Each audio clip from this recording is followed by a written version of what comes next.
comme souvent les gens qui veulent prendre le pouvoir, c'est un peu isoler Whitney Houston de son entourage précédent. Et donc, Bobby Brown ne va vraisemblablement avoir de cesse que Clive Davis reste un peu plus à distance et que Robin Crawford disparaisse. Alors qu'ils sont en pleine tournée, Bobby obtient l'autorisation de Whitney pour débarquer Robin. Bobby prend le pouvoir, pour le meilleur et surtout pour le pire. Sans sa fidèle amie, il n'y a plus de garde-fou autour de Whitney. Plus personne n'est là pour prendre soin d'elle et les effets vont se faire sentir très vite. C'est à cette époque qu'elle repasse par Los Angeles et retrouve à nouveau son chauffeur attitré, Al Bowman, qui s'aperçoit rapidement des changements. C'était vraiment un tout autre monde que précédemment. Et Bobby était très présent. Il donnait des ordres à tout le monde. Et là, j'ai dit, « Oh, c'est votre enfant. Oui, c'est Bobby Christina. » Et là, je vois Whitney. Et j'étais là, « Waouh.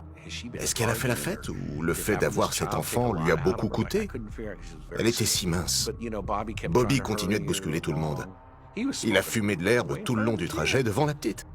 Et il était là, « Ah oui, c'est le bar ici, oui. » Et il se versait des whisky. Fumer de l'herbe et boire de l'alcool en face de ton enfant, franchement, ça m'a atterré. Des problèmes de voix apparaissent. Des concerts sont annulés. La machine Whitney se grippe. Sans sa voix, elle sombre dans la dépression. Et là, Whitney a vu sa voix disparaître, car elle n'en prenait pas soin. Et c'est ce qui lui a fait le plus de peine. Je pense que l'alcool, les drogues et les cigarettes ont fonctionné comme un médicament qui lui permettait de s'échapper dans un monde différent.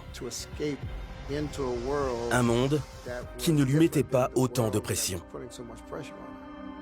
Whitney tressaille et c'est tout un système qui menace de s'écrouler. Car si elle tombe, elle entraîne toute sa famille qui travaille pour elle.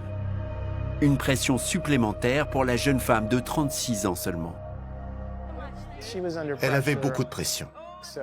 Donc ça a beaucoup joué, évidemment. Elle était déjà une énorme star et générait beaucoup d'argent pour beaucoup de monde, y compris pour elle-même.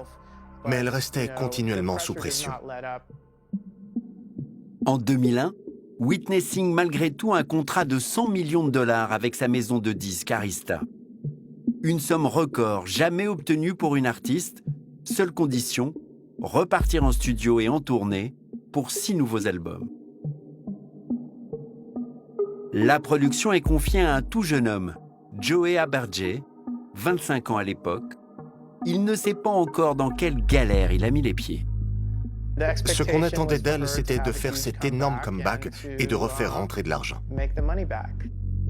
Un label de musique marche en gros comme une banque. Ils vous prêtent de l'argent pour faire de la musique et espèrent un bon retour sur investissement. L'équipe loue un studio d'enregistrement à Miami et rapidement, les problèmes commencent. On avait le studio booké tous les soirs et souvent elle ne venait même pas en studio. Je l'attendais 2 heures, 3 heures, 4 heures. Parfois, elle se pointait à 5 heures du mat. À ce stade, j'avais enregistré 1 chanson et demie en 2 mois. Donc, c'était vraiment compliqué. Le 10 septembre 2001, Whitney accepte de participer à une émission spéciale en hommage à Michael Jackson. Lorsqu'elle apparaît, l'assistance est sous le choc. D'une maigreur cadavérique, la jeune femme n'est que l'ombre d'elle-même. Elle avait l'air si mal. J'ai pleuré, c'était horrible. Mais c'est surtout quand on a vu sa voix dérailler avant, en 1996, 1997, car elle fumait trop de cigarettes. À ce moment-là, elle commençait à payer cher sa consommation de drogue. Et encore une fois, la voix humaine a vraiment besoin de repos. J'ai fondu en larmes dès que je l'ai vue. Et c'était une émotion, je pense, très partagée par tous ceux qui étaient là. Je crois que tout le monde a remarqué qu'il y avait un problème. Et tout le monde se faisait du souci. Désormais, le monde sait que Whitney Houston a un problème. La presse se lance à ses trousses comme une meute sur un animal blessé. Le 12 avril 2002, en pleine interview avec Diane Sawyer, Whitney craque et le masque tombe. First of all, let's get one thing straight. Crack is cheap. I make too much money to ever smoke crack. Let's get that straight, okay? We don't do crack. We don't do that. Crack is whack.